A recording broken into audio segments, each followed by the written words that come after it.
Halo, selamat sore. Sore, Bu. Sore. Selamat Oke. sore. Sore. Halo. Oke, kita langsung mulai aja ya. Ini yang bertugas presentasi siapa? Saya Nadia Mas Eva. Tina, Sheva, sama Nadia. Oke. Sebelum kalian presentasi, sambil nyiapin buka filenya ya. Untuk gratitude journal-nya, ada yang mau sharing satu orang aja? Masih dilakukan toh gratitude journal-nya atau sudah bolong-bolong nih? Bolong-bolong, Bu. Bolong-bolong. Siapa bolong-bolong nih? Hari ini sudahkah menulis? Belum, oke. Belum, Bu. Oke, setelah ini ya, setelah kelas ini mungkin langsung masuk lagi ke file gratitude journal. Coba ditulis ya, coba ditulis. Teman-teman, siapa lagi yang bolong-bolong? Saya, Bu, bolong. Henry juga bolong. Saya juga, Bu. Oke. Helvi juga. Akung gimana, Akung? Bolong 6 hari, Bu. Waduh, itu berturut-turut 6 hari? Enggak kok. Enggak, oh ya wes. Oke, Lia, Novan, Nadia, Shenda, gimana gratitude journal-nya? Saya aman, Bu. Aman. Aman, Bu. Sip. Oke, ini terus ya teman-teman, kita belajar untuk mensyukuri selama 1 semester. Jadi nanti baru dikumpulkan nanti pas UAS. Gitu. Nanti kalau teman-teman sebenarnya kalau nggak sampai bolong-bolong nanti akan terbiasa gitu ya. Secara tidak sadar kamu akan mensyukuri hal-hal yang kamu alami dalam 1 hari itu tanpa perlu ditulis gitu. Oke, silakan Tina, Sheva, dan Nadia untuk presentasi.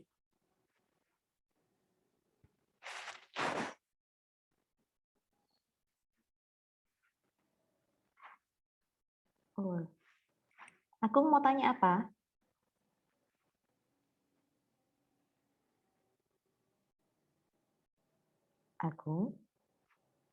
Kamu mau tanya apa?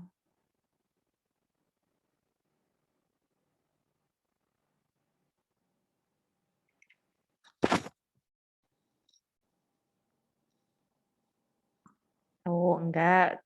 Jurnal kebersyukuran ini cuma untuk mata kuliah psikologi positif. Tetapi kalau kamu mau teruskan lagi nanti selesai semester 1, ya enggak apa-apa. Gitu. Boleh, kamu teruskan sepanjang hidupmu juga enggak apa-apa. Ya. Karena itu kan bagus, hal yang bagus untuk kamu. Jadi enggak masalah. Ya.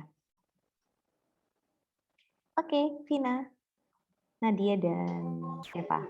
Ya, Mas Eva, Bu, yang Oh, Saya yang izin. share. Oke, silakan.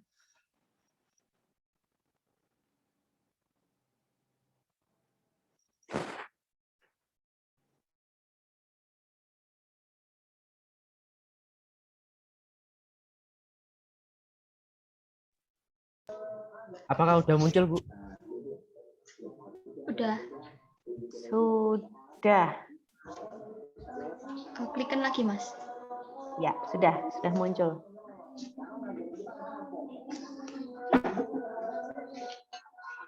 Oke, selamat sore Bu Sela dan teman-teman sekalian. Di sini kami akan mempresentasikan meaning dan mindset. Bersama saya Yosefina Dila Ayu Pramudardani dengan NRP 720 30210005 dan teman saya Asanun Nadia dengan NRP 720 30210001 dan satu lagi rekan saya Vincenzius Seva dengan NRP 720 30210009. Next.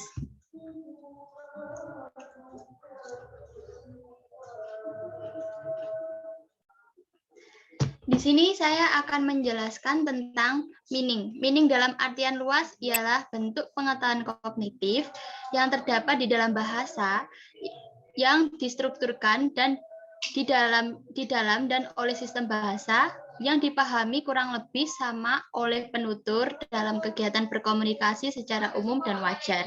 Next.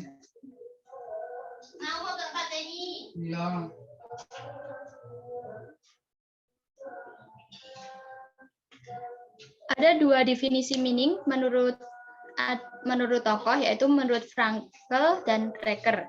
Yang pertama menurut Frankl, yaitu meaning ialah keadaan yang menunjukkan sejauh mana seseorang telah mengalami dan menghayati kepentingan keberadaan hidupnya menurut sudut pandang dirinya sendiri.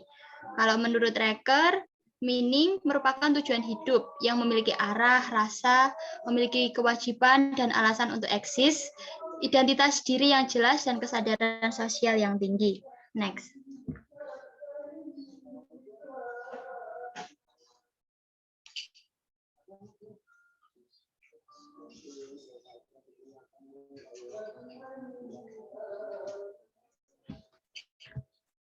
Ini adalah tokoh pengemuka dari meaning. Namanya Viktor Emil Frankl. Dia lahir di Austria pada tanggal 26 Maret 1905. Frankl adalah seorang neurolog dan psikiater Austria. Dia juga pencipta logoterapi. Frankl merupakan korban Holocaust yang selamat saat dia bebas dari Holocaust. Orang tuanya dan istrinya dibunuh di camping konsentrasi. Frankl juga penulis buku yang berjudul Man's Search for Meaning.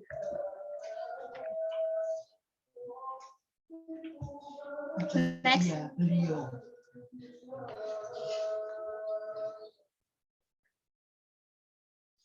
Berikut adalah konsep logoterapi. Yang pertama, the freedom to will, bebas melakukan kehendaknya. Yang dimaksud dengan bebas melakukan kehendaknya ialah manusia bebas untuk melakukan apa yang ia inginkan, yaitu dengan tanggung jawabnya, supaya manusia tidak sewenang-wenang dengan apa yang ia kehendaki. Yang kedua, the will to meaning, atau memiliki hasrat hidup. Manusia di dalam hidupnya memiliki hasrat untuk menjadikan dirinya berguna bagi orang lain dan bagi Tuhan. Dan itu hasrat untuk hidup yang bermakna mendorong setiap manusia untuk melakukan kegiatan atau aktivitas yang dapat dirasakan oleh manusia lainnya. Yang ketiga ialah the meaning of life, yaitu memiliki tujuan hidup. Makna hidup merupakan hal yang paling penting bagi semua orang. Makna hidup sendiri memberikan nilai yang khusus bagi suatu manusia. Makna hidup layak dijadikan tujuan dalam kehidupan manusia. Apabila seseorang berhasil menemukan makna hidupnya, maka orang tersebut akan merasakan bahwa hidupnya berarti dan berharga. Makna hidup dapat ditentukan dalam setiap keadaan suka dan duka. Dalam pengertian makna hidup sendiri menunjukkan bahwa makna hidup memiliki tujuan hidup, yaitu hal-hal yang perlu dicapai dan dipenuhi. Next.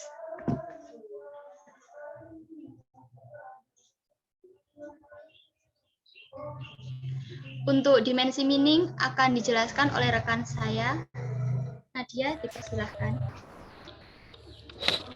Oke, baiklah. Pada kesempatan kali ini saya akan menjelaskan mengenai meaning. Dimensi meaning. Struktural components. Komponen struktural ini menjelaskan bagaimana meaning dialami oleh seseorang. Komponen struktural terdiri dari yang pertama adalah komponen kognitif. Komponen kognitif merupakan sistem keyakinan individu dan pandangan menyeluruh yang telah terbangun dalam konteks budaya yang spesifik dan dipengaruhi oleh pengalaman kehidupan individu yang unik. Umumnya, pertanyaan-pertanyaan bersifat dasar yang dipengaruhi komponen kognitif, contohnya, apa yang saya lakukan dalam kehidupan ini bernilai, atau apa yang membuat kehidupan berarti.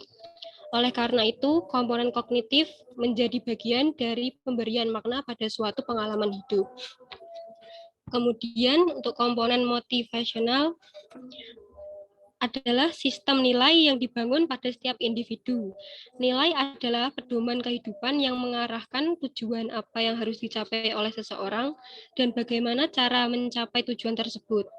Nilai ditentukan oleh kebutuhan individu sendiri, kepercayaan dan masyarakat.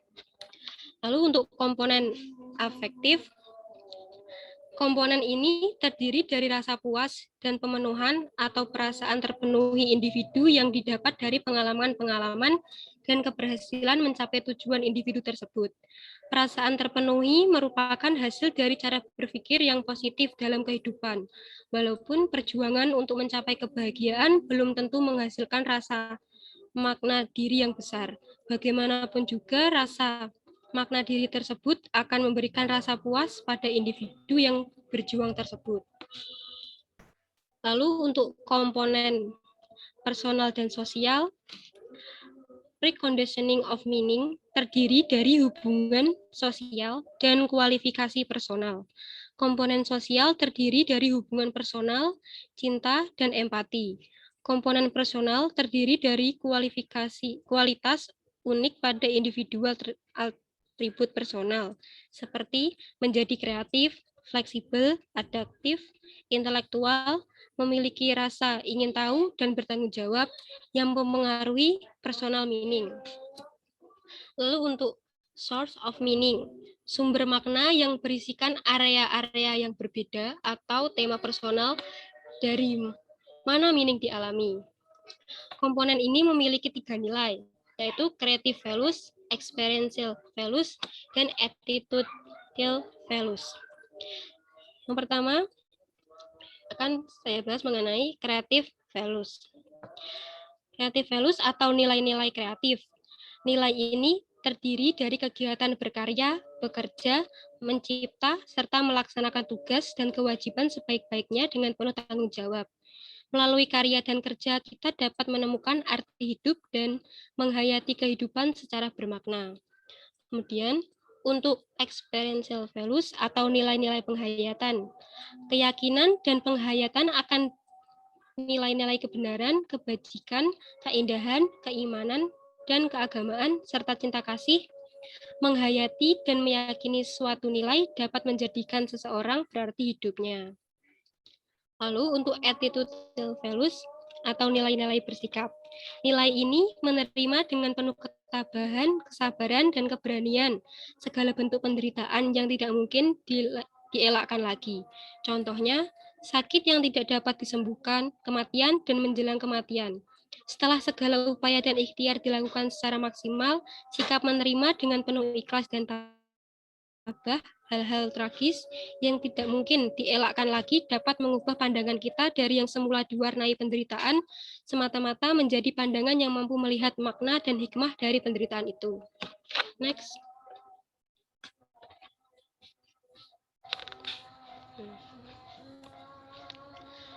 Lalu, Brad. Kecenderungan individu untuk mengalami atau memperoleh meaning dari beberapa sumber yang berbeda.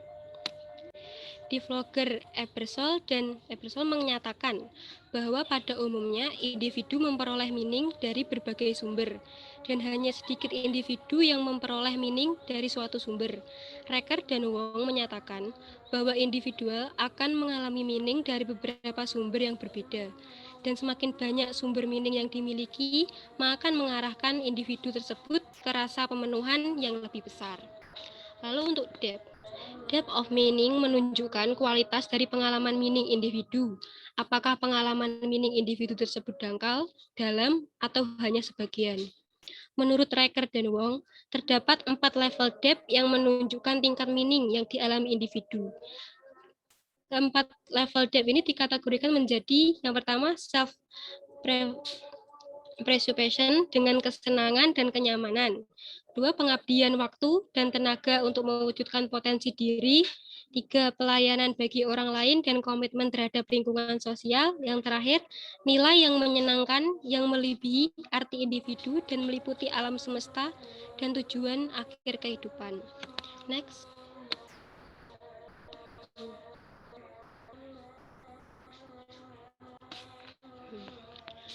Lalu untuk karakteristik makna hidup. Makna hidup dikonsepkan oleh Frankl memiliki karakteristik makna hidup bersifat unik, makna hidup spesifik dan konkret, makna hidup memberikan pedoman dan arah. Saya akan menjelaskan mengenai makna hidup yang bersifat unik. Makna hidup bersifat unik, personal, dan temporer. Hal yang dianggap penting oleh seseorang bukan berarti penting juga bagi orang lain. Bahkan, mungkin apa yang dianggap penting dan bermakna pada saat ini oleh seseorang belum tentu sama bermaknanya bagi orang itu pada saat yang lain. Lalu untuk makna hidup spesifik dan konkret, makna hidup juga dapat ditemukan di dalam pengalaman kehidupan yang nyata atau sehari-hari dan tidak selalu dikaitkan dengan tujuan yang idealitis, prestasi akademis, dan hasil renungan filosofis. Lalu untuk makna hidup memberikan pedoman dan arah. Makna hidup memberikan pedoman dan arah. Makna hidup itu memberi pedoman dan arah terhadap kegiatan-kegiatan yang dilakukan sehingga makna hidup seakan-akan menantang dan mengundang seseorang untuk memenuhinya. Begitu makna hidup ditemukan dan tujuan hidup ditentukan, maka seseorang seakan-akan terpanggil untuk melaksanakan dan memenuhinya. Kegiatan-kegiatan yang dilakukan pun menjadi lebih terarah. Next.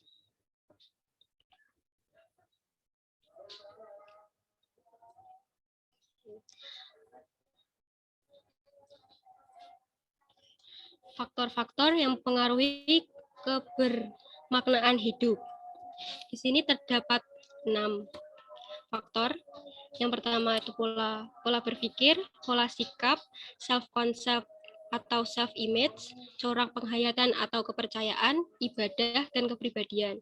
Saya akan menjelaskan satu persatu dimulai dari pola berpikir. Pola berpikir.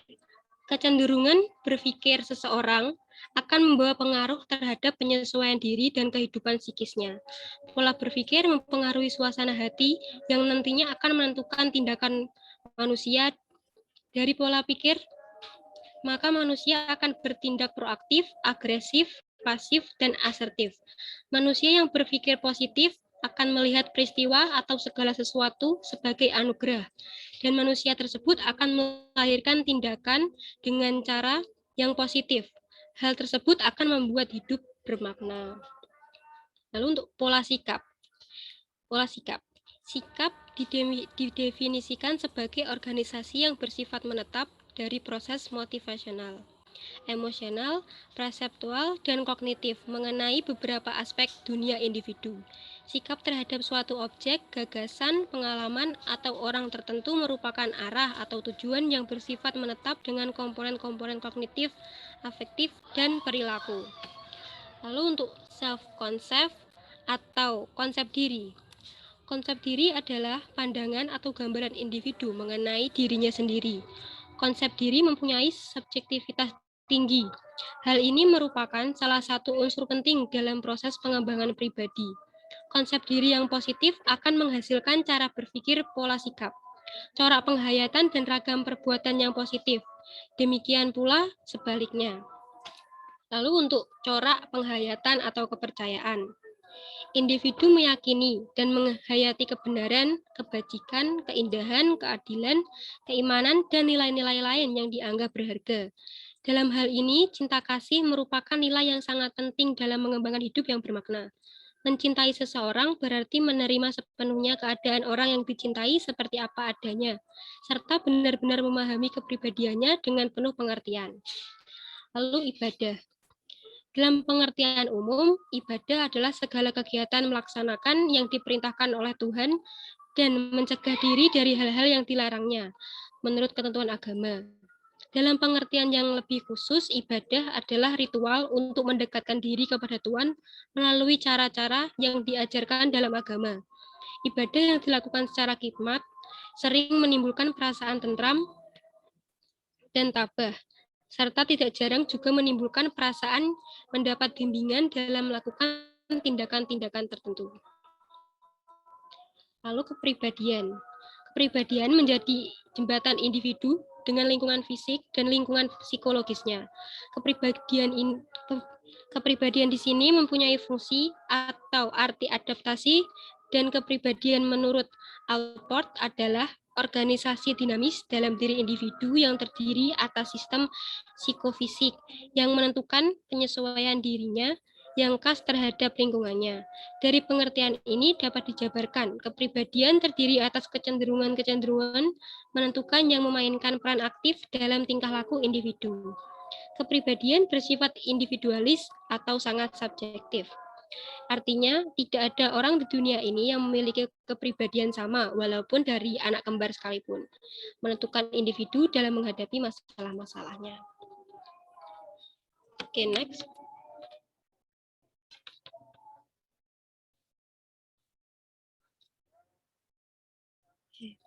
Baiklah, itu saja yang bisa saya sampaikan. Selanjutnya, untuk komponen makna hidup akan diteruskan oleh teman saya, Mas Eva.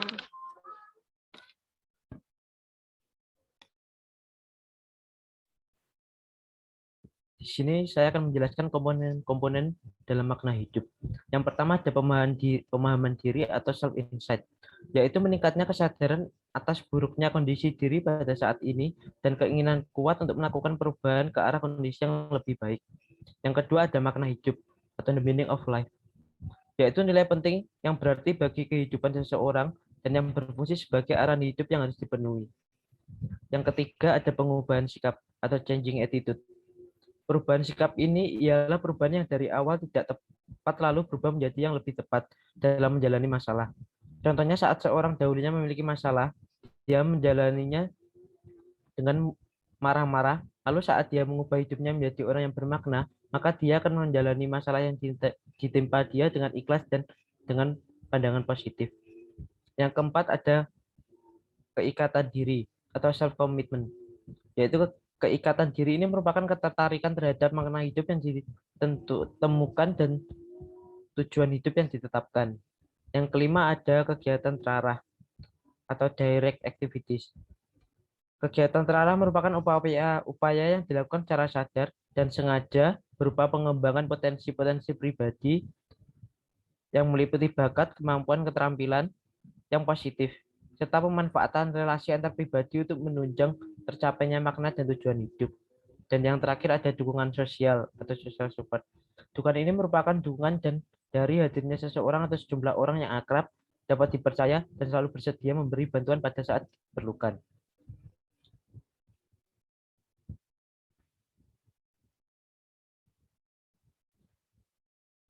Ciri orang yang menemukan makna hidup. Yang pertama, bertanggung jawab terhadap tingkah lakunya. Yang kedua, komitmen terhadap pekerjaan. Yang ketiga, memiliki alasan untuk meneruskan hidup. Yang keempat, mau memberi dan menarik cinta. Yang kelima, secara sadar mengontrol kehidupannya.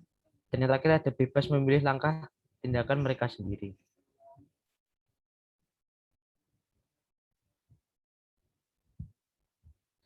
Aspek-aspek kebermaknaan hidup. Yang pertama ada tujuan hidup.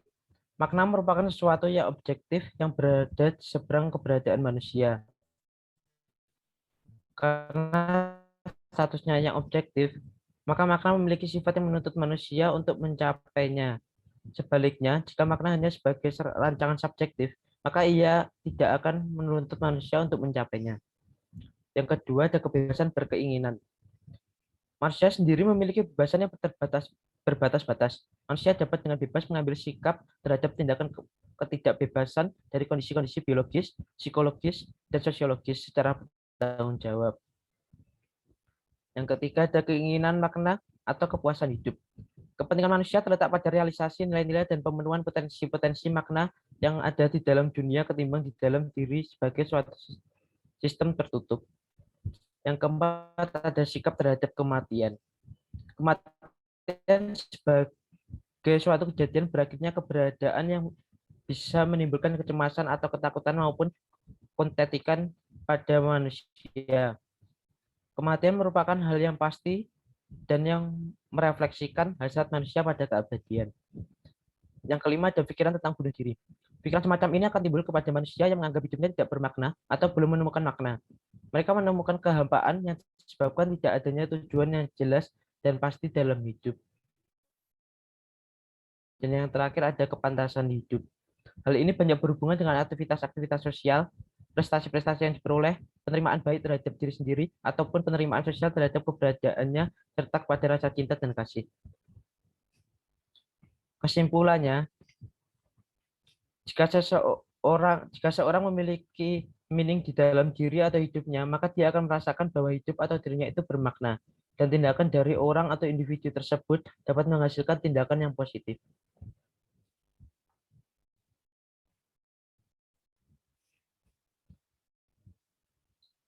Selanjutnya akan dijelaskan oleh teman saya.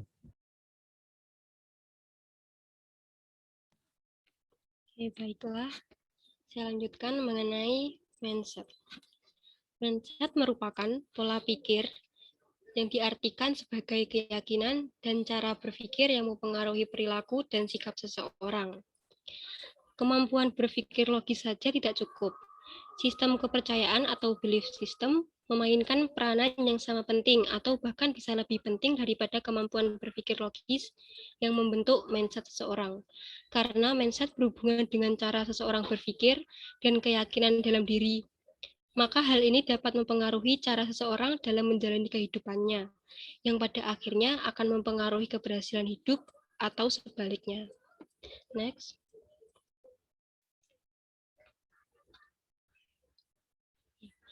Definisi mindset menurut Adi Gunawan.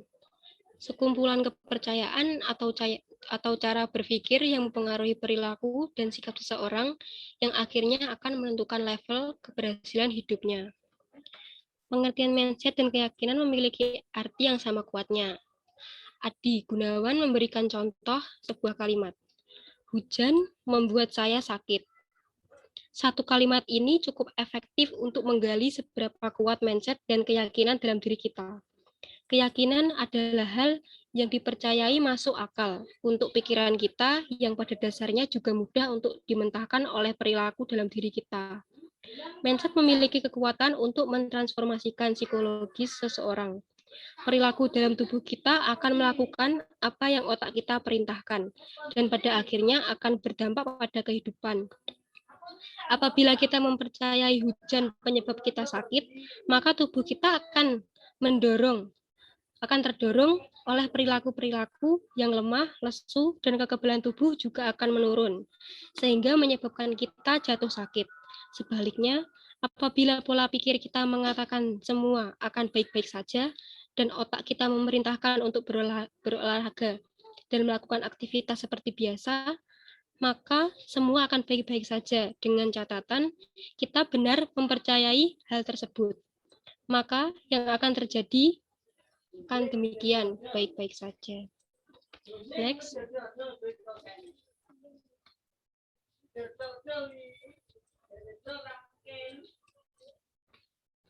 Di sini akan ada dua jenis mindset. Saya akan menjelaskan yang pertama, yaitu growth mindset. Pola pikir yang selalu berkembang di mana pemiliknya percaya bahwa kesuksesan bisa didapatkan melalui kerja keras. Pemilik growth mindset biasanya berpikir bahwa kecerdasan atau bakat hanyalah titik permulaan. Mereka tidak mau bergantung hanya dari bakat yang dimilikinya saja. Selalu belajar dan bekerja keras adalah hal yang wajib dilakukan untuk mendapatkan sesuatu keterampilan yang akan mengantarkannya pada kesuksesan. Jadi, pemilik growth mindset tidak percaya dengan adanya orang yang pintar atau orang yang terlahir berbakat. Lalu, menurut Carroll, growth mindset tendensi di mana orang percaya pada keahlian, kecerdasan, dan bakat yang bisa terus dikembangkan melalui praktik dan ketekunan. Next.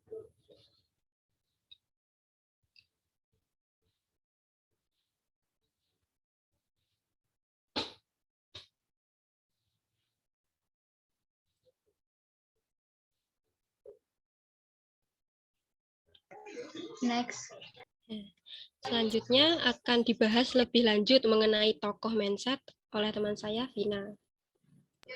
Baik, saya akan menerangkan tentang tokoh pengemuka dua jenis mindset, yaitu Carol S. Dweck. Ia lahir di New York, USA atau Amerika Serikat pada tanggal 17 Oktober 1946. Beliau merupakan seorang profesor psikologi Lewis dan Virginia Eaton di Universitas Stanford. Next.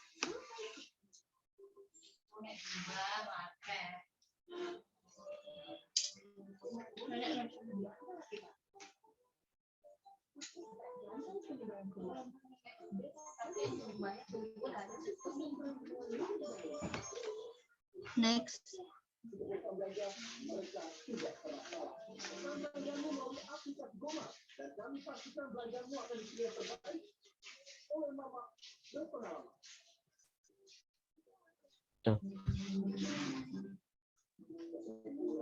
Carroll menciptakan atau mencetuskan mindset, yaitu growth mindset dan fixed mindset. Berikut adalah ciri-ciri dari growth mindset. Ciri-ciri orang yang memiliki growth mindset ialah belajar dari kritik, berpandangan positif terhadap usaha, memiliki keyakinan bahwa intelijensi, bakat, dan sifat bukan merupakan suatu keturunan. Yang keempat, menerima tantangan dengan sungguh-sungguh dan menjalankannya. Next.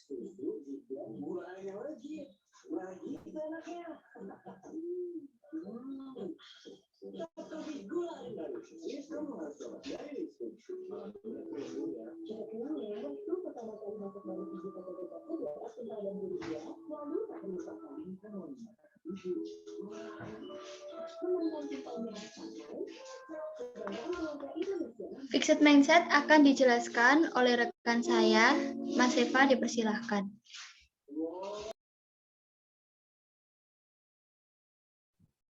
Fixed mindset merupakan pola pikir yang percaya bahwa kecerdasan atau bakat yang dimiliki sifatnya akan tetap dan tidak akan berubah. Menurut Carroll, fixed mindset adalah saat seseorang memiliki karakter, kecerdasan, dan kemampuan kreativitas yang bersifat statis.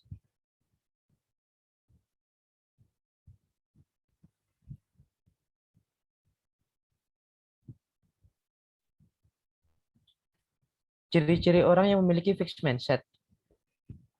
Yang pertama, menghindari adanya tantangan. Yang kedua, mudah menyerah. Ketiga, menganggap usaha tidak ada gunanya. Dan keempat, memiliki keyakinan bahwa inteligensi, bakat, sifat adalah sebagai fungsi hereditas atau keturunan.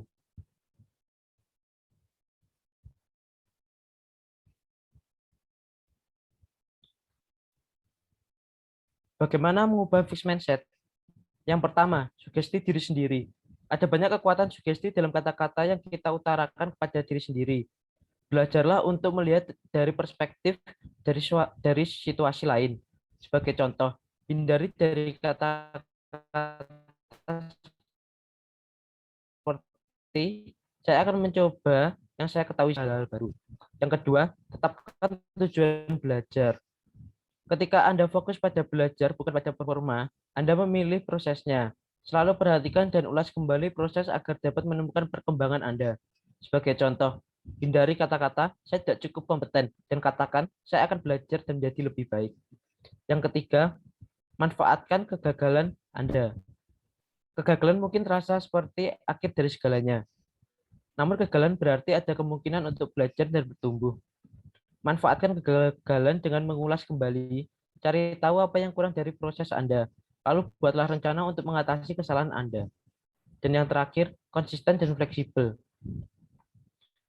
Anda tidak dapat mengubah mindset dalam waktu sehari. Semuanya adalah proses berkelanjutan yang membutuhkan kesabaran dan keteguhan. Tanyakan kepada diri Anda setiap harinya untuk merefleksikan tindakan Anda. Apakah saya mudah menyerah? Apakah saya bereaksi terlalu cepat? Apakah saya membuat perubahan?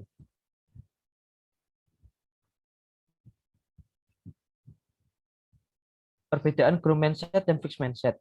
Yang pertama, orang dengan growth mindset akan selalu fokus pada usaha. Seperti yang dijelaskan di atas, pemilik growth mindset akan selalu memberikan usaha pada setiap hal yang dilakukannya. Dikutip dari The Leaders, pemilik growth mindset akan selalu mendorong dirinya untuk selalu berani dan mencoba hal baru. Yang kedua, pemilik fixed mindset cenderung suka dipuji. Pemilik pola pikir yang satu ini memang selalu bangga dengan bakat alami yang dimilikinya sejak lahir. Hal itu membuat mereka tidak tahu caranya berusaha dan bekerja keras. Jadi saat mereka sudah mendapatkan prestasi atau kesuksesan, maka pujian adalah hal yang paling didambakannya. Yang ketiga, grow mindset sangat suka mencoba hal baru. Mencoba hal baru adalah kebiasaan dari pemilik grow mindset. Mereka tidak akan bosan untuk selalu mencoba mempelajari sesuatu yang asing baginya. Yang terakhir, pemilik fixed mindset takut mengambil resiko. Mengambil resiko bukanlah kebiasaan yang akan dilakukan oleh seorang pemilik fixed mindset. Saat sudah berada di posisi yang membuatnya merasa nyaman, mereka tidak akan pernah mencoba hal baru. Sebenarnya hal itu juga menjadi perlindungan bagi dirinya karena ia takut gagal saat mencoba peluang baru. Kesimpulannya adalah, mindset merupakan cara berpikir seseorang yang mencetuskan tindakan sesuai dengan orang itu berpikir. Seorang yang memiliki growth mindset dapat dengan mudah untuk mengubah hidupnya ke dalam arah atau tujuan yang lebih baik. Orang yang memiliki growth mindset juga memiliki kemauan yang keras untuk belajar dan memperbaiki kesalahan yang ia buat. Sedangkan orang yang memiliki fixed mindset adalah orang yang diam di tempat atau tidak memiliki tujuan. Orang yang memiliki fixed mindset tidak senang untuk belajar dan tidak senang untuk dikritik.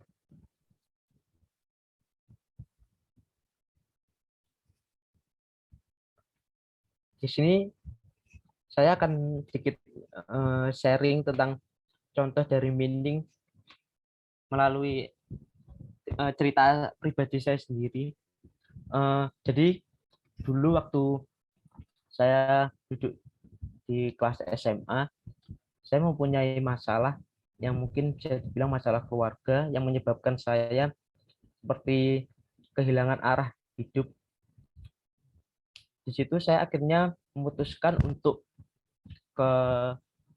keluar sekolah. Itu di posisi kelas saya duduk di kelas 3 SMA untuk menyelamatkan keluarga saya. Di situ saya mengambil resiko harus kehilangan teman-teman saya karena pada akhirnya teman-teman saya harus meninggalkan saya untuk lulus terlebih dahulu. Setelah kejadian itu saya kembali lagi ke Malang, kembali ke kelas 3 lagi untuk melanjutkan sekolah saya. Dari kejadian yang saya alami sebelumnya itu akhirnya membuat hidup saya di Malang itu seperti rusak. Saya selalu berdampingan dengan mengkonsumsi alkohol, juga pernah memakai narkoba, terus kehidupan berhubungan saya pacaran dengan pacar saya itu sudah bisa dibilang kelewat batas karena pacar saya juga sudah pernah sampai hamil. Lalu setelah saya lulus, saya kembali ke Madiun, saya mencoba berpikir bahwa hal-hal yang saya lakukan selama di Malang itu sebetulnya tidak baik untuk hidup saya. Dan saya memulai seperti kehidupan baru di Madiun ini dengan meninggalkan hal-hal tersebut secara pelan-pelan karena bagi saya itu sangat berat untuk meninggalkan hal-hal tersebut. Setelah saya memikirkan masalah saya yang membuat saya harus keluar itu, saya rasa di lingkungan sekitar saya, dari teman-teman saya sebetulnya masih banyak mereka yang masalahnya sebetulnya lebih berat daripada saya. Oleh sebab itu akhirnya saya membuka pikiran saya bahwa saya nggak bisa harus terus-terusan hidup seperti ini. Saya harus mengejar mimpi saya, cita-cita saya dengan tidak menyerah begitu saja dan menyalahkan kejadian masa lalu saya. Di situ saya mulai merubah konsep doa saya yang sebelumnya kalau berdoa saya terus-terusan untuk meminta dan meminta. Akhirnya saya merubah pola doa diberikan pada saya sampai hari ini. Karena dengan bersyukur itu akan membuat saya lebih menenangkan diri dan menerima kejadian saya yang sebelumnya. Dan saya lebih bisa mencoba untuk berguna bagi orang lain yang ada di sekitar saya, yang sebetulnya kalau saya lihat hidupnya mungkin tidak seberuntung saya. Ya mungkin itu salah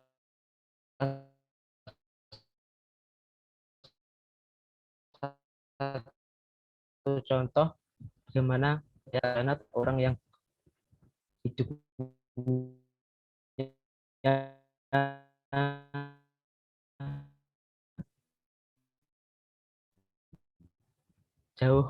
lebih ibadah.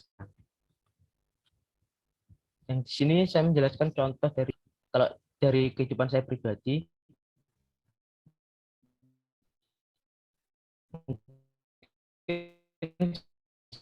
Saya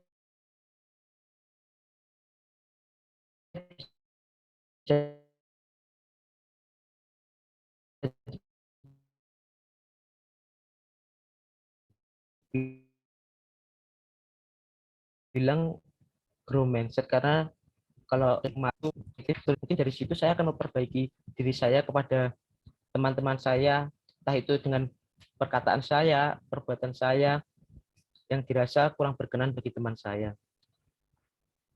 Ya demikian presentasi dari kelompok kita. Apabila ada pertanyaan yang ingin dipertanyakan dan dirasa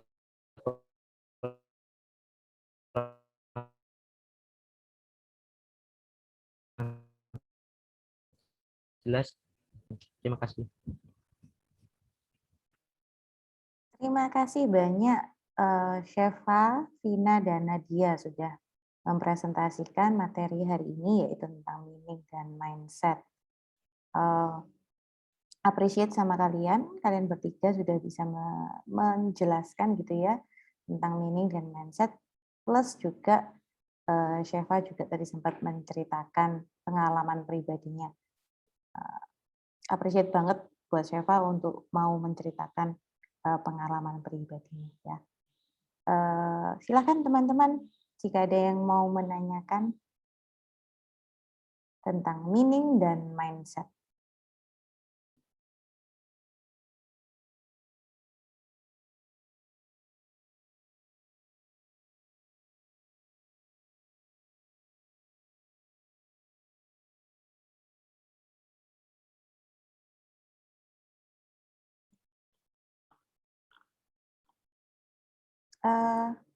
Saya nambahkan aja nih buat Vina, Nadia, sama Syefa. Mungkin di makalahnya ditambahkan refleksi ya. Refleksinya masih overall itu, belum per mahasiswa. Jadi nanti kayak Syefa tadi cerita itu boleh dimasukkan di bagian refleksi Syefa, bahwa ternyata Syefa sendiri sudah pernah mengalami, sudah menemukan atau ada proses dalam menemukan makna hidup. Nah, itu Syefa bisa tuliskan di bagian refleksi itu. Ya. Vina sama Nadia juga begitu. Oke, ya. Setelah ada diskusi, kita mungkin akhiri. Mungkin ada beberapa teman yang perlu meninggalkan Zoom. Silakan teman-teman, jika ada yang menanyakan bagaimana menemukan meaning kah, apakah bagaimana mengubah mindset, silakan saya buka sesinya untuk bertanya atau mendiskusikan sesuatu.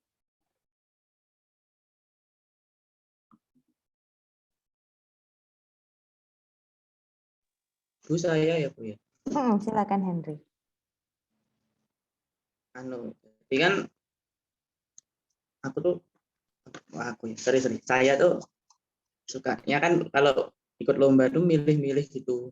Jadi apa ya, yang lihat ranahnya kalau lombanya masih Ponorogo apa Jawa Timur tuh kadang ya itu ya ikut aja, join aja. Tapi kalau provinsi lain kayak Jawa Tengah, Jawa Barat, apalagi kan Bandung itu kan saya kadang agak minder, suka menarik diri. Itu mikir saya tuh bukan kok saya takut apa ya, takut gagal, tapi ya emang belum saya sadar diri gitu loh Bu. Nah itu apakah saya masuk fixed mindset itu, apa ada jalan lain yang harus saya ambil buat ngilangin mindset saya yang itu Bu? Terima kasih. Oke, thank you Henry. Pertanyaannya menarik. Silakan dari teman-teman yang presentasi, Syefa, Nadia, dan Vina. Silakan. Pertanyaan dari Henry adalah apakah Henry ini termasuk fixed mindset atau growth mindset, atau kok misalnya pun fixed mindset, apakah ada yang bisa dia lakukan? Begitu ya Henry ya?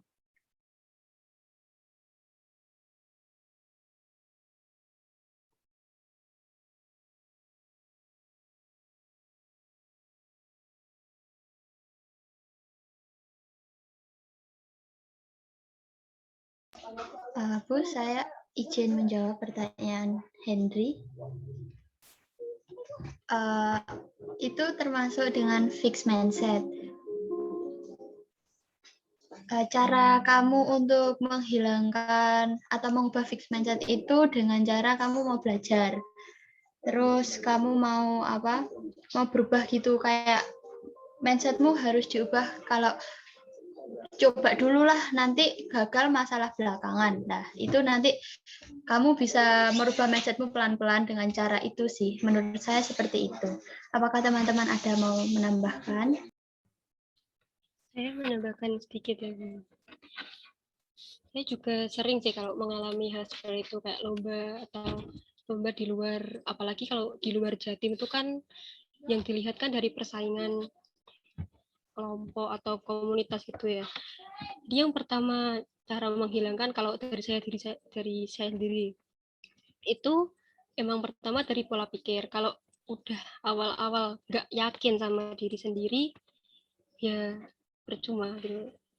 Intinya kalau kayak apa bahasanya dilonggar, jadi kayak kalau kita nggak percaya sama diri kita sendiri, berarti kita nggak yakin sama kemampuan kita yang kita punya. Jadi yang penting usaha, latihan semaksimal mungkin yang bisa dilakukan, pokok maksimal.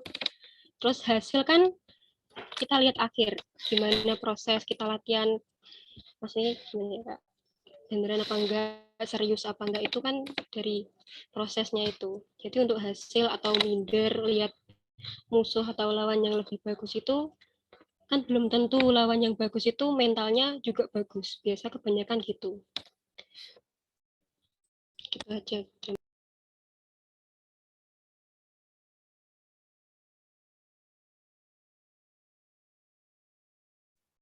Oke, siapa mau menambahkan? Cukup? Mungkin secara garis besarnya seperti itu sih, Bu. Mungkin saya mau menambahkan, mungkin karena kita terlalu apa ya, kadang-kadang kita itu terlalu bermain di zona aman kita, akhirnya kita tidak berani untuk mengambil resiko untuk kita melangkah gitu. Mungkin itu aja, Bu, dari saya. Ya, terima kasih Syeva, Nadia, dan Vina.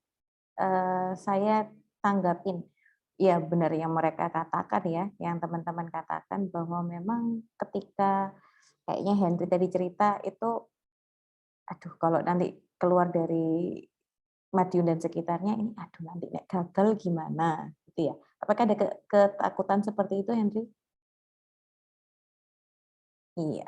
Nah, kalau memang begitu tadi yang dikatakan Nadia, belum tentu tuh, ya, belum tentu tuh lawan yang dari Jawa Barat, Jawa Tengah itu ternyata malah jangan-jangan skill-nya malah di bawah kamu. Nah, itu kan nggak ada tuh, nggak ada yang tahu tuh ya. Kan kamu belum melakukan survei tuh. Apakah kamu melakukan melakukan survei untuk semua se-Indonesia gitu kan? Nah, itu adalah sebenarnya karena takut gitu ya, takut menghadapi kegagalan. Nah, tadi Nadia sempat ngomong, yang penting yakin, tapi tetap pakai usaha. Artinya berarti ada latihan. Nah, itu yang dimiliki adalah orang-orang yang memiliki growth mindset tadi. Oke, kita nggak tahu tuh di depan gimana.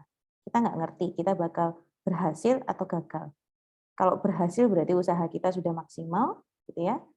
Kalaupun gagal berarti ada sesuatu yang perlu kita latih lagi. Nah, itu yang harus dimiliki dari growth mindset. Bukan berarti kalau gagal, oh berarti aku bodoh, berarti aku nggak skillku nggak bagus gitu ya. Tapi bisa jadi ada faktor-faktor lain yang mempengaruhi kamu gagal. Gitu. Bisa jadi skill lawanmu memang lebih tinggi daripada kamu, gitu kan? Nah, itu yang perlu dimiliki untuk orang-orang yang kepingin growth mindset tadi, ya. Kalau kamu tadi sudah, ini aja main aman ya, juara 1 terus saya di sekitar Ponorogo, Magetan, di situ aja, wis pasti main aman, wis pasti menangi gitu ya. Ya, itu jadi fixed mindset karena kamu takut men-challenge, kamu takut menantang dirimu sendiri. Jangan-jangan ya bisa jadi kan kamu keterampilanmu jauh lebih dari itu gitu. Nah, pasti ada ketidaksiapan sih ketika kalian menghadapi tantangan keluar dari zona nyaman, itu pasti ada keraguan, ketidakpastian, ketakutan, misalnya malu dan sebagainya. Nah, ini yang seharusnya tidak dimiliki oleh yang growth mindset. Kita harus tahu bahwa di depan itu pasti kita akan menemui kesuksesan atau kegagalan. Either dua itu, antara dua itu, ya kan? Nggak mungkin enggak. Nggak mungkin kita menghadapi sesuatu pasti sukses. Nggak mungkin kita menghadapi sesuatu itu pasti gagal. Nggak ada. Ya kan? Itu. Ya, dari teman-teman tadi sudah kasih secara konkret bagaimana yuk ngerubah ininya, ngerubah mindset-nya. Ya, Henry mungkin bisa begini sih. Supaya lebih pede, latihan. Ya, latihan. Itu yang pasti akan menumbuhkan, membuat kamu menjadi lebih optimis, menjadi lebih yakin. Nah, beda ya sama orang yang pokoknya yakin, yang penting yakin tapi gak usaha. Itu tong kosong ya kan. Kamu harus bisa membedakan yang growth mindset dengan yang tong kosong nih. Dia cuma ngomong yakin, pokoknya aku menang, lo latihan. Enggak perlu. Nah, ini kan lain lagi gitu ya. Ada kalau di growth mindset dia berusaha untuk mengembangkan diri. Gitu. Bisa jadi yang tadi saya bilang tong kosong, dia yakin terlalu pokoknya ini aku skillku ini yang terbaik. Nah, itu fixed mindset. Karena dia nggak mau mengembangkan diri lebih lanjut. Begitu Henry, apakah menjawab dari teman-teman tadi? Ya Bu, sangat menjawab. Terima kasih ya Bu. Terima kasih Mas Eva, Kak Nadia, Ina, terima kasih. Semangat Henry.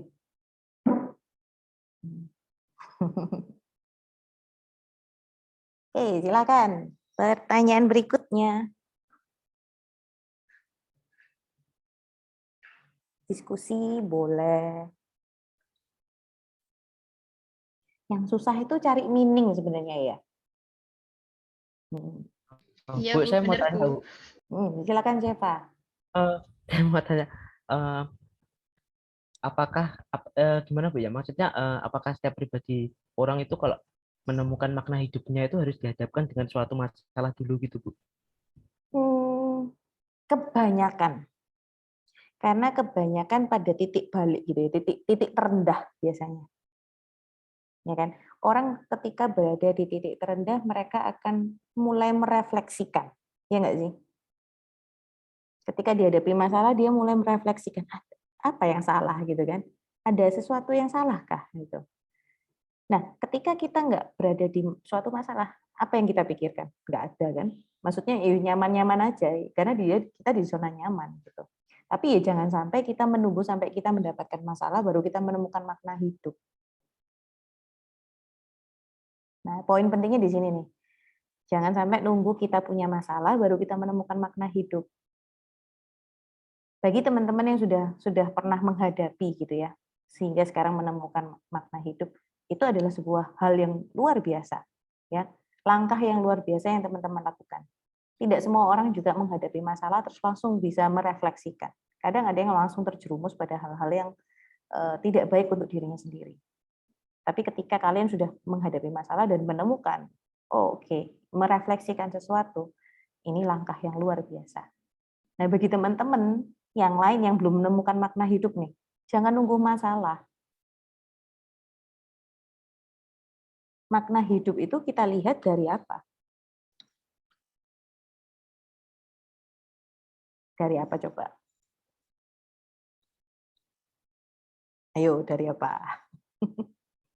Dari mana kita menemukan makna hidup? Kalau nggak ketemu masalah. Dari mana, Henry? Dari kejadian-kejadian gitu Bu. Kayak misalnya ada nenek-nenek yang nggak bisa nyebrang jalan, kita bantu nyebrang gitu kan. Kita bermakna untuk orang lain gitu. Oke, sip.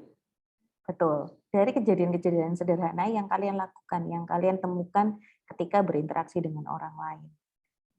Nah, itu perlu kalian refleksikan. Jangan-jangan misalnya, ini tadi Henry kan cerita kalau ketemu nenek-nenek, mau nyebrang dibantu. Nah, jangan-jangan ada yang nggak bantu. Nah, itu juga perlu direfleksikan. Kok aku nggak punya kepekaan ya? Itu juga perlu kita refleksikan. Apa sih makna hidupku di sini? Kenapa aku terlahir di dunia? Itu Viktor Frankl ya, menanyakan makna hidup. Kenapa kamu lahir di dunia? Apa sih makna hidup kamu? Apa kegunaanmu di dunia ini? Nah, itu. Kita dapatkan dari mana nih? Vina, Nadia, Sheva, kira-kira. Apa, Bu? Kita menambahkan makna hidup. Ini enggak ngomongin yang bertemu langsung dengan masalah ya. Kita bahas yang gimana sih caranya menemukan makna hidup tanpa harus menemukan masalah.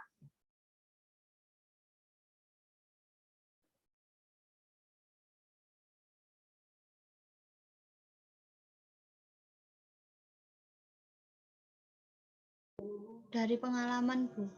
Oke, pengalaman. Selalu refleksi ya teman-teman, dari pengalaman. Baik pengalaman negatif, pengalaman positif gitu ya. Itu yang teman-teman harus refleksikan.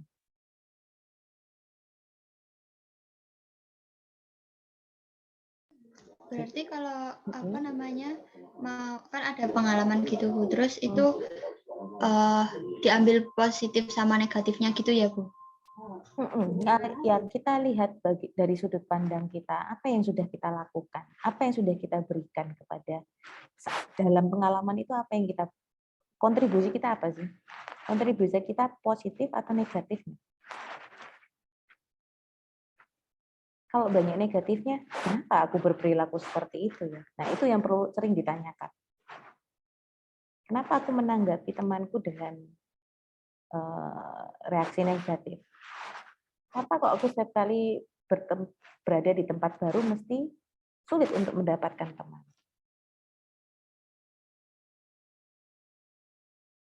Atau misalnya kalau pengalaman positif, setiap kali pindah di suatu tempat gitu ya, kamu merasa mudah ya ternyata memberikan bertemu dengan teman orang baru dan sebagainya. Kamu menemukan makna bahwa menemukan bahwa dirimu itu orang yang ramah, mudah beradaptasi dan sebagainya. Kemudian ada teman-teman yang mengatakan keberadaanmu itu membuat aku bahagia dan sebagainya. Nah, itu kan bisa menjadi refleksi juga tuh buat kamu sendiri. Oh, ternyata keberadaanku dengan aku suka mendengarkan cerita teman, kemudian itu ternyata aku membuat menjadi berguna nih untuk teman-teman. Berguna untuk orang-orang sekitar. Bu, saya izin bertanya. Kalau makna hidup itu bisa hilang nggak, Bu? Kan contohnya ingin membantu hari ini, terus besoknya tuh nggak pengen membantu orang lain, kayak coba gitu, itu gimana, Bu?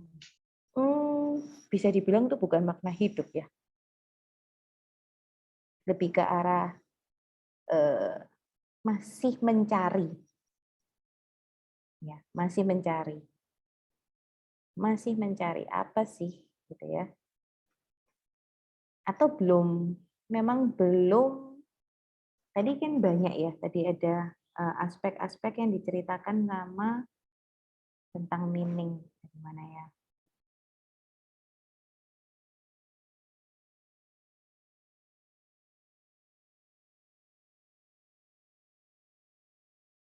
Nah, secara pribadi bertanggung jawab terhadap tingkah laku hidupnya, kemudian secara sadar mengontrol kehidupannya, gitu kan?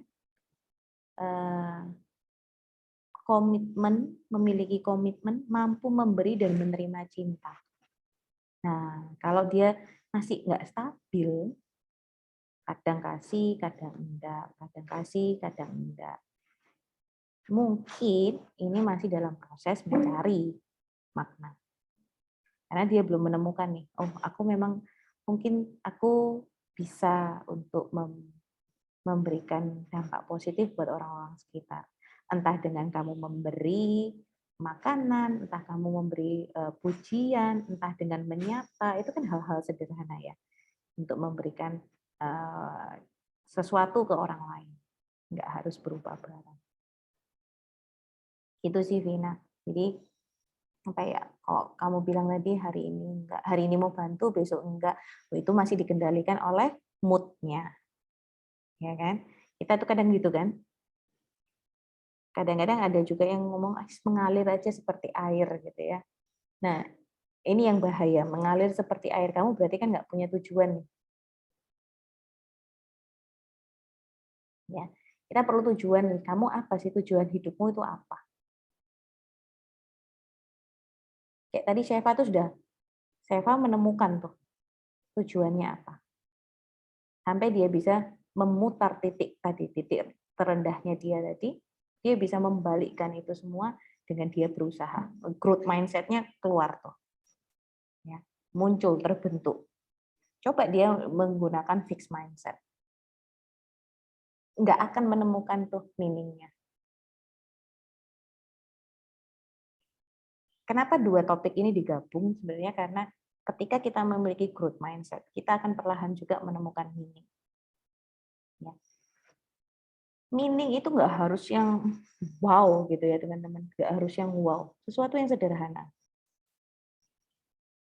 Saya selalu mengatakan saya senang menjadi berkat dan menjadi berkat untuk orang lain, entah dalam bentuk apapun. Nah, itu termasuk sebenarnya meaning gitu ya. Jadi apapun yang kita lakukan itu ya gunanya untuk menjadi berkat untuk orang lain. Gitu.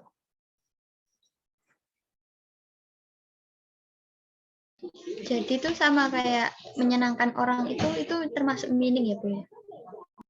Menyenangkan orang itu maknanya agak sedikit ambigu, menyenangkan orang. Yang Vina maksudkan menyenangkan orang itu yang seperti apa? Kayak membuat orang tuh bahagia setiap hari gitu loh Bu. Gimana ya? Susah menjelasinnya.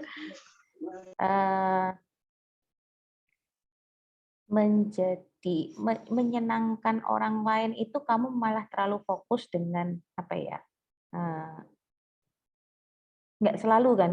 Nggak selalu orang yang ada di sekitarmu harus di apa sih namanya? Disenangkan terus gitu ya. Nanti kalau misalnya ada permasalahan, kamu karena takut konflik, akhirnya nggak kamu sampaikan. Itu juga nggak baik. Nah, akan lebih baik kalau misalnya kata-katanya kamu ganti Vina, bukan menyenangkan orang lain, tapi memberikan hal positif ke orang lain. Itu akan jauh lebih enak gitu ya. Karena kadang-kadang makna menyenangkan itu kan fokusnya adalah untuk supaya mereka senang juga kembali ke kita gitu ya. Dan kadang-kadang itu menghambat kita untuk bisa terbuka, memberikan masukan dan sebagainya. Kalau mempunyai sifat kayak gitu itu fixed mindset atau growth mindset Bu maksudnya? Masuknya. Tergantung kalau dia tidak mau mengembangkan diri ya tetap fix. Tapi kalau dia mau berusaha mengembangkan diri, toh kan nggak mungkin toh ini sempurna. Dia memberikan hal positif ke orang lain gitu ya. Nah mungkin kan sempurna banget 100% dia pasti memberikan hal positif gitu kan. Pasti ada hal-hal yang menjadi tantangan bagi dia untuk keluar dari zona nyaman. Nah kalau poin pentingnya tadi tuh, dia mau tertantang nggak untuk keluar dari zona nyaman atau enggak. Gitu. Mau berubah nggak dengan tuntutannya, tuntutan kondisinya sekarang, gitu ya. Kayak misalnya ini sekarang nih, kamu di perkuliahan, mau tidak mau kan harus aktif nih, ya kan? Nggak mungkin toh kamu diem aja pasif gitu ya. Sedangkan di kuliahan dituntut memang untuk supaya bisa lebih aktif. Nah kalau kamu bilang begini sama dosennya, ya Bu saya ini orangnya pemalu, ya tolong dipahami, saya nggak mau kalau diminta untuk berbicara. Tuh ini fixed mindset, ya. Orang lain diminta untuk memahami dia gitu kan. Padahal seharusnya kita di kuliahan ya memang harusnya lebih aktif. Misalnya begitu Vina. Jadi fix dan growth itu dilihatnya dari bagaimana dia mau mengembangkan diri. Gitu. Karena nggak mungkin tuh kalau kamu belajar kepribadian tuh, kan ada faktor lingkungan kan? Belum ya? Belum belajar psikologi kepribadian ya? Belum, Bu. Oh belum ya. Nanti kalian belajar di mana tidak akan ada tuh kepribadian 100% sama terus dari kamu kecil sampai dewasa, sampai lansia. Pasti ada perubahan-perubahan yang muncul karena lingkungan, karena pengalaman dan sebagainya. Gitu. Terima kasih, Bu. Sama-sama, Vina.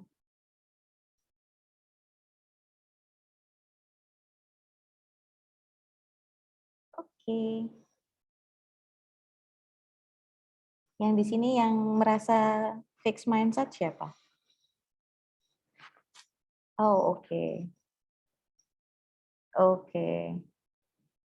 Baik. Oke. Nah, ini salah satu langkah awal nih, sudah refleksi. Nah, ya kan? Tinggal next maunya apa. Jangan sampai berhenti sampai di hari ini aja. Oke, Olia juga. Oke. Ya, jangan berhenti sampai di sini teman-teman, sudah refleksi, sudah tahu nih. Yuk, perlahan langkah kecil bisa kalian lakukan dengan biasanya yang mengatakan saya tidak bisa, diubah menjadi saya akan coba untuk melakukannya. Ya. Gitu. Oke. Ya, oke, pertanyaan lagi. Bu, saya izin bertanya. Silakan Delvi. Jadi kan dari penjelasannya untuk mencapai grow mindset itu kita tuh harus kayak berani ambil keputusan. Nah, saya itu orangnya Bu suka takut kalau kayak mau ambil keputusan gitu, malahan lebih mengarah ke negatifnya dulu. Nah, itu caranya mengatasinya gimana ya Bu? Caranya ketika kamu sudah tahu kamu nih kesulitan nih, takut resikonya ya, takut resikonya kalau misalnya salah gimana. Nah, mau nggak mau harus dicoba sih, Delvi. Coba kalau kamu ini sih, coba ambil keputusan gitu ya. Kalau kamu takut resikonya, coba kira-kira resikonya apa sih yang bakal terjadi kalau kamu ambil keputusan ini. Kamu lihat dulu, kamu evaluasi dulu. Oke, kalau kayak gini nih, misalnya ngambil keputusan A, nanti konsekuensinya adalah B, C, D, E gitu ya. Nah, kamu harus sudah siap itu untuk menghadapi itu. Dengan kamu mengevaluasi gitu ya, konsekuensinya apa, secara tidak sadar, kamu akan mempersiapkan bahwa oh ini toh yang akan aku hadapi. Ya. Nah, itu yang harus kamu sadari sih. Ya, yang kemudian harus kamu sadari. Yang kemudian harus kamu oke, kalau misalnya aku akan menemukan konsekuensinya yang muncul B, berarti aku akan coba deh menanganinya gimana. Ya. Kadang-kadang ketakutan kita misalnya ngambil keputusan itu takutnya nanti kalau gagal gimana, gitu kan? Tapi itu kan belum tentu terbukti, gitu. Ya, harus dikembalikan lagi. Kamu harus bilang ke diri kamu sendiri, enggak, ini belum tentu terjadi.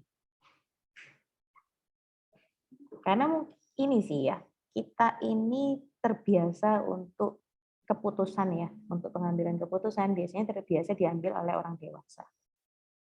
Ya, orang tua atau orang sekitar gitu ya. Kita sudah terbiasakan hal itu. Sehingga ketika dewasa ini, kalian sudah masuk masa dewasa nih ya, dewasa awal. Ketika dihadapkan harus mengambil keputusan, itu akan kesulitan. Nah, itu proses ya, Delvi ya, teman-teman, itu proses. Nggak bisa langsung, oke, saya putuskan hari ini saya bisa mengambil keputusan. Nggak bisa kayak gitu.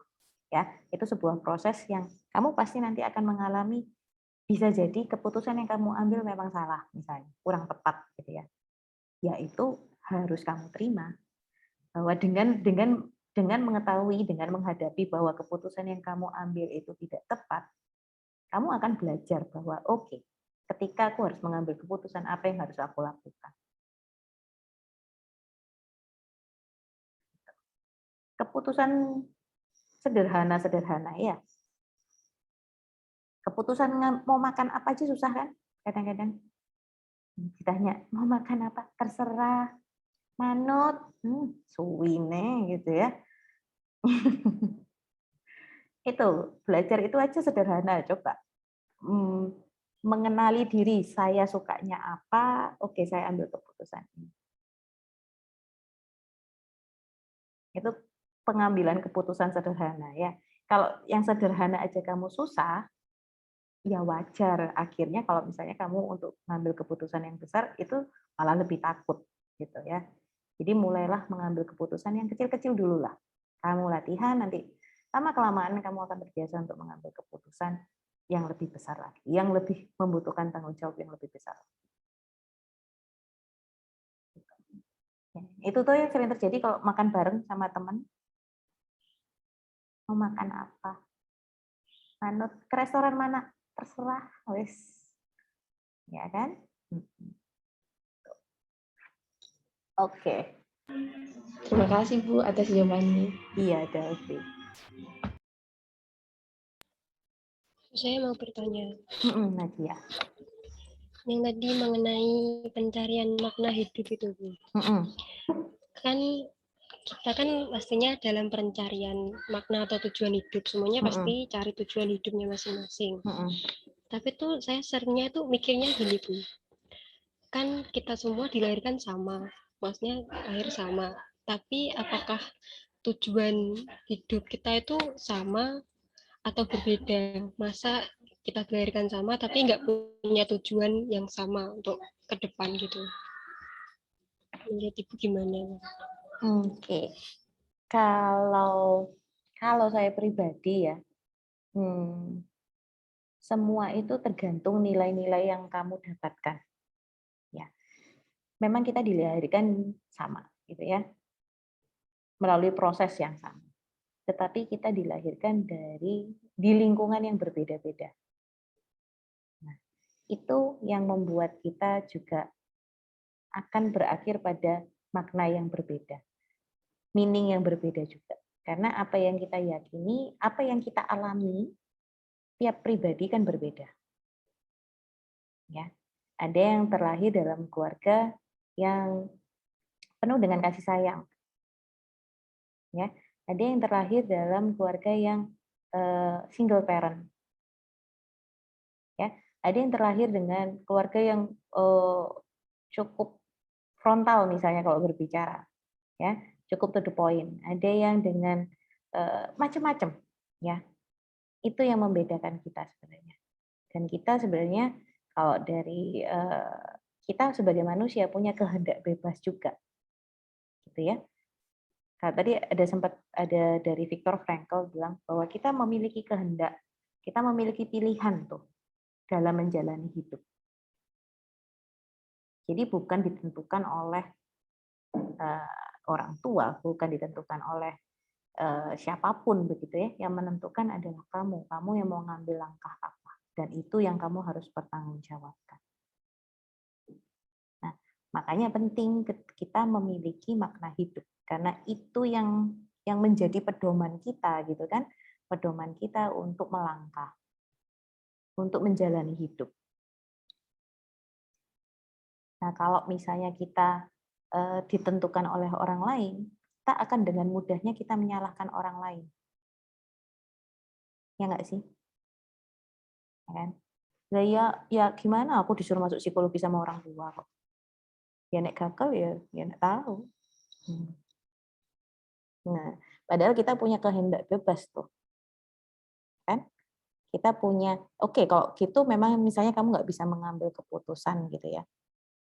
Misalnya nggak diputuskan memang masuk psikologi. Oke, sekarang apa sih? Kenapa sih sampai kamu harus berada di psikologi? Apa maknanya sih? Kenapa kamu harus belajar di psikologi?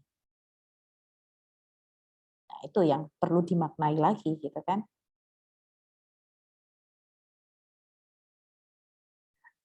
Gitu sih Nadia. Jadi tiap pribadi pasti berbeda. Jadi karena apa yang kita alami, apa yang terjadi di sekitar kita, kepribadian kita juga berbeda satu sama lain. Semoga menjawab. Ya, Bu. Terima kasih. Sama-sama.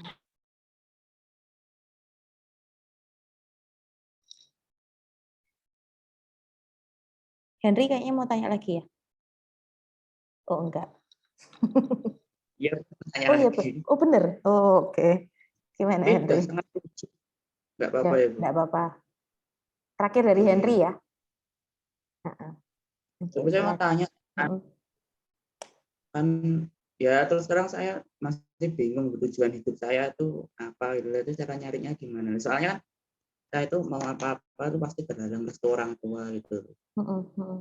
Saya punya ngeband gitu sama orang tua, ngapain tuh ngeband, nggak bisa jadi uang gitu. Gituin kan, saya kan bingung tuh. Teman-teman saya tuh udah boleh, kok aku apa orang tua aku yang aneh gitu kan. Nah saya juga mikir gitu. Itu gimana ya? Saya belum bingung gitu. Ya, makna hidup itu nggak semudah itu sih dapatkannya ya. Nggak semudah kamu, ya saya searching di Google, wes langsung dapat makna hidup saya adalah enggak. Gitu ya. Ya memang sih Henry, kadang dalam proses mencari itu kamu pasti menemukan, ini kok aku tok ya rasanya yang kesulitan gitu ya, teman-temanku kok dengan mudahnya ngeband dan sebagainya. Ya, itu adalah proses gitu ya. Gimana caranya kamu menunjukkan ke orang tua bahwa ngeband ini adalah suatu yang apa ya, positif buat kamu. Jadi jangan sampai kegiatan ngebandmu itu malah terlihat negatif. Paham maksud saya? Maksudnya gini, ketika kamu ngeband jangan sampai ada hal-hal negatif yang mengiringinya. Karena semakin banyak hal-hal negatif yang mengiringinya, orang tuamu juga akan pasti antipati lagi gitu kan, semakin besar antipatinya. Misalnya, ketika kamu ngeband kamu pasti pulang malam jam 1 pagi dan sebagainya. Nah, itu akan menumbuhkan apa ya, image negatif lagi ke ngeband itu. Kamu perlu cari cara, mau tidak mau sekarang karena posisimu kamu masih tinggal dengan keluarga gitu kan. Mau tidak mau kamu tetap harus mendapatkan izin gitu kan. Kamu masih bergantung nih sama orang tua, nggak memungkiri masih bergantung dengan orang tua. Jadi ya mau tidak mau kamu harus menunjukkan nih bahwa ngeband ini adalah hal yang positif. Ketika ngeband nggak ada yang terlambat, tugas nggak ada, misalnya kuliah tetap jalan. Kemudian apa? Kalau diminta tolong orang tua tetap mau membantu, nggak alasan aku mau ngeband sih, Bu. Nah, ini nanti malah ngeband ini malah apa sih? Tambah image negatifnya tambah besar. Ya. Jadi kalau misalnya sebenarnya Henry sangat suka nih sama ngeband. Ya. Iya, kembangkan keterampilan ngebandmu itu ya diiringi dengan hal-hal positif tadi. Kalau tujuannya tadi kamu pertanyaan pertamanya adalah makna hidup, ya itu proses sih, Henry ya. Mungkin nanti dalam proses kamu meyakinkan orang tua bahwa ngeband ini hal yang positif dan sebagainya, itu perlahan kamu akan menemukan tuh maknanya. Dengan pengalaman-pengalaman yang akan kamu alami nanti.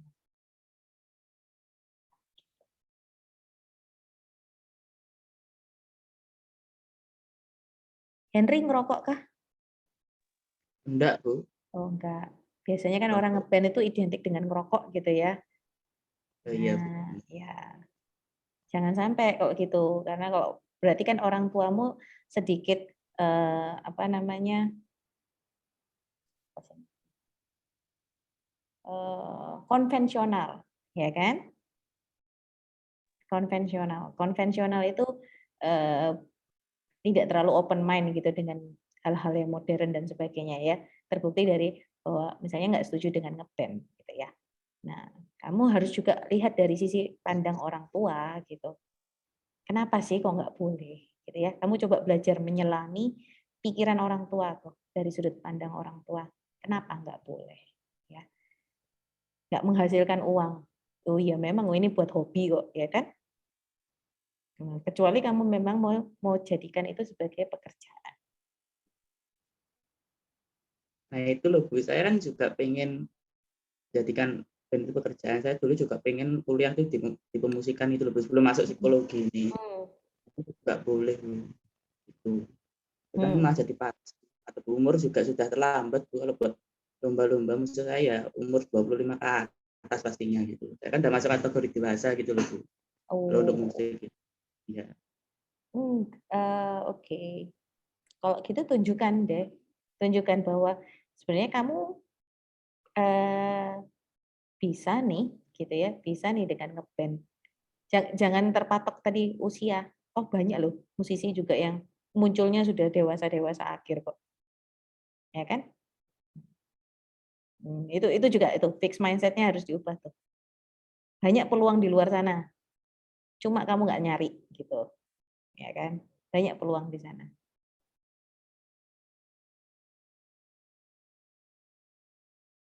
Jangan patah semangat, Henry. Ya, Bu, terima kasih ya Bu. Ya, sama-sama Henry. Oke, dengan berakhirnya pertanyaan dari Henry, kita akhiri ya pertemuan hari ini.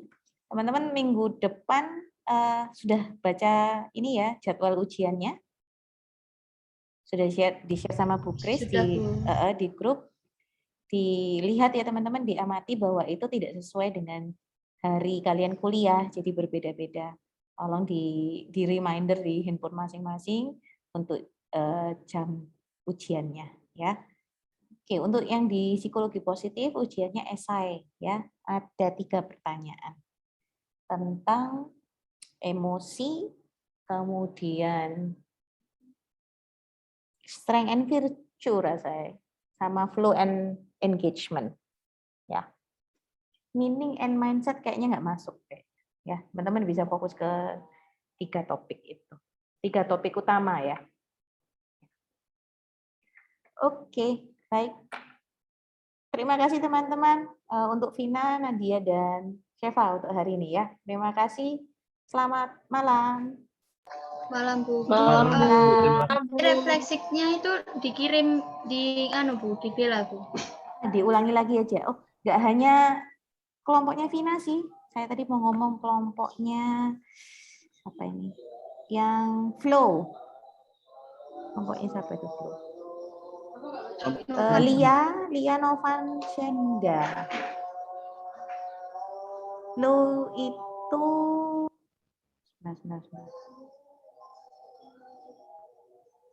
ya sama, refleksinya juga belum ya untuk Lia Novan Shenda ya. Nah, itu refleksinya belum. Tinggal ditambahin aja nggak apa-apa.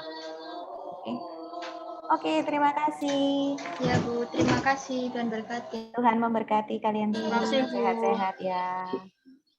KN meeting ya.